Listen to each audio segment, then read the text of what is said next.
जोरदार तालियों से स्वागत।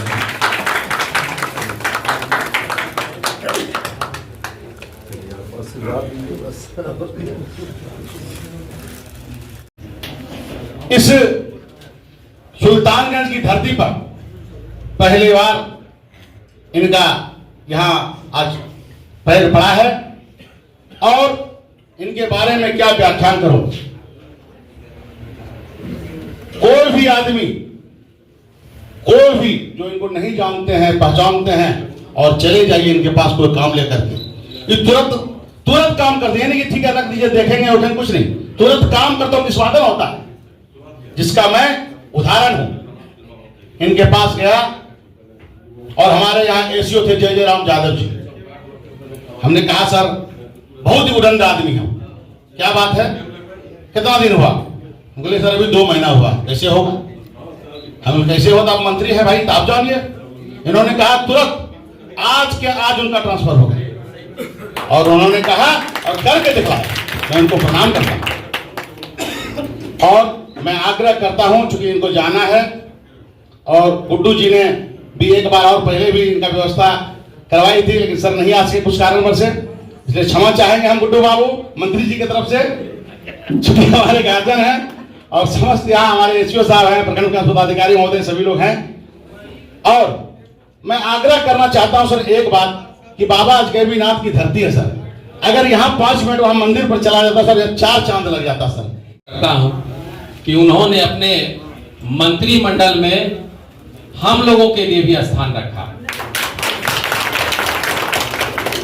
आपसे सर हमारी पहली मुलाकात है, काफी चर्चाएं अपने लोगों के बीच आपकी हुई है और मैं चाहूंगा कि जिस ऊर्जा से आप समस्त सूबे का विकास कर रहे हैं अपने मंत्रिमंडल के तहत, इसी तरह सर आप ऊर्जावान रहिए, स्वस्थ रहिए और अजगैबीनाथ की नगरी पर आप अपनी कृपा दृष्टि बनाए रखिए। बहुत बहुत धन्यवाद।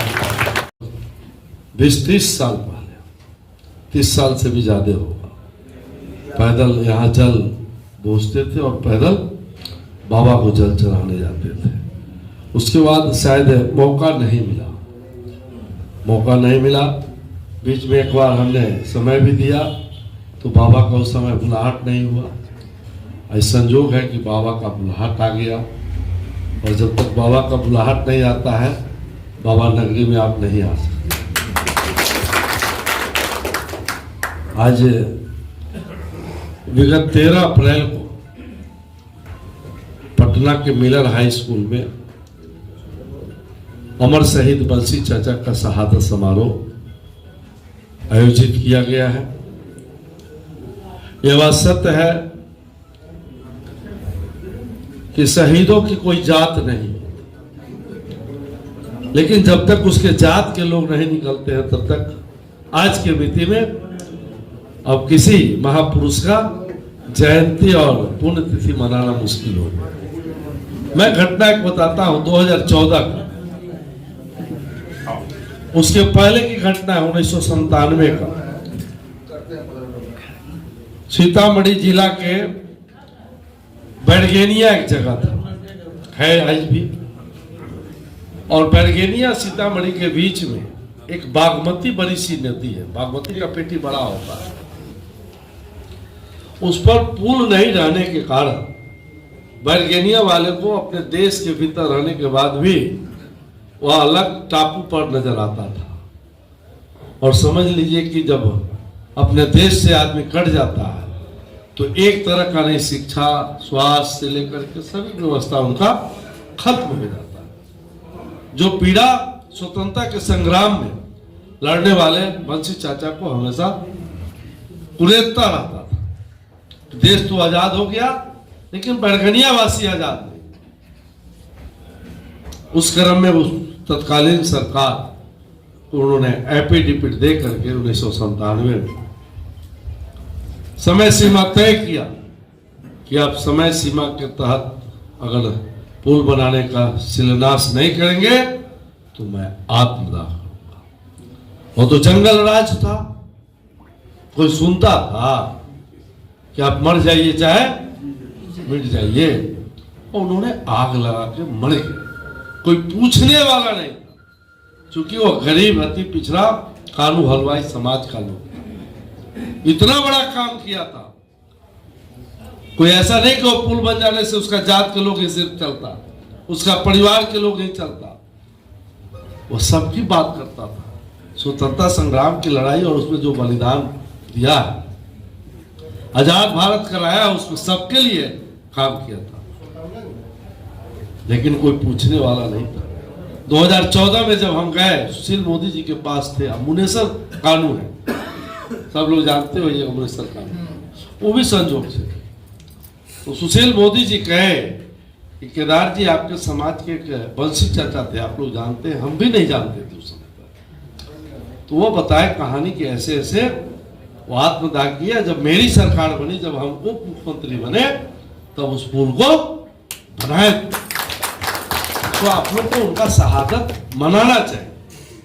और मैं उसी 2014 के बाद मैं कृष्ण मेमोरियल हॉल में सुशील मोदी जी को मुख्य अतिथि बना करके, पूरे बिहार नहीं हुआ उस समय, मुखिया थे हम, तो जितना सक सके 2-4-10 जिला को घूम करके बड़ा कार्यक्रम,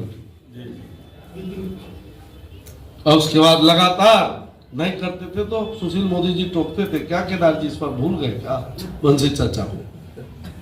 तो सचमुच में जो अपने समाज को, अपने परिवार को भूलता है, इतिहास उसे भी भूल जाता है।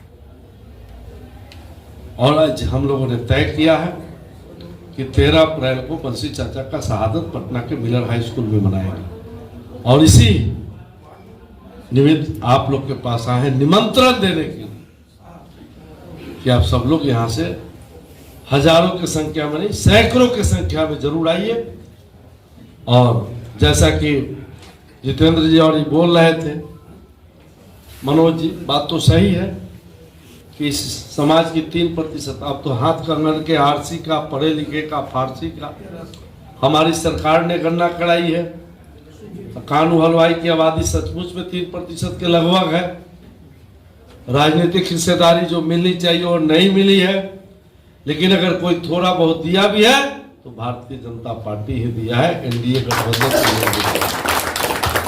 विपक्ष के गठबंधन के लोग तो इतना दिन बैकवर्ड फॉरवर्ड करके हमारी वोट लेते रहे, लेकिन किसी सरकारी कमेटी में उन्होंने 15 साल राज किया, किसी कानू हलवाई को नहीं दिया।